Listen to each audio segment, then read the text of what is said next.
Sa ang mapagpalang umaga sa ating lahat mga kagimat. Ito naman si Kaloy Agimat Itito. May papakita naman sa inyo mga kagimat na aking mga hawak na mga kakaibang bato na koleksyon o mutya mga kagimat. At sa hindi po na ako umpisa, big shout out na lang sa lahat-lahat ng aking mga kapwa mutya hunters, antingiros, antingiras, sa mapagpalang araw sa ating lahat mga kagimat. Ang ipapakita ko mga kagimat, ito ay isang bato umo mga kagimat. Yan, bato umo na puti, maliit. At kagandahan nito mga kagimat, mayroon siyang mata mga kagimat. Ayan, bato umong puti na may sa likod, may mata siya mga kagimat. Yan, yan mga kagimat, may mata siya mga kagimat. Ito yung napakagandang pang protection mga kagimat, bato umong puti na may mata. Yan mga kagimat, ito ay nakuha ako sa bundok mga kagimat.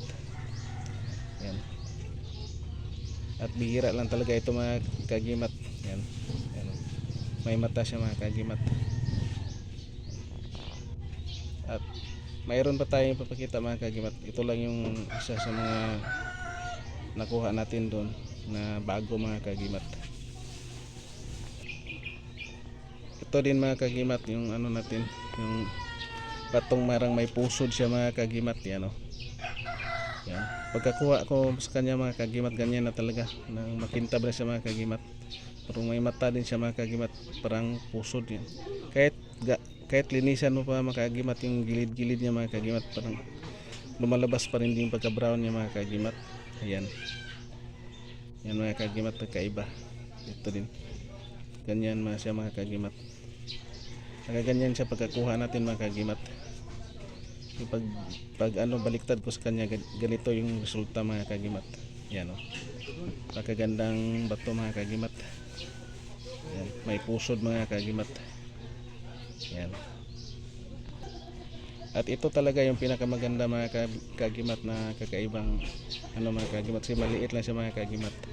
Pwede lang siya pang wallet mga kagimat. Yan, bato umong puti na may mata mga kagimat. Ayan siya mga kagimat. Yan.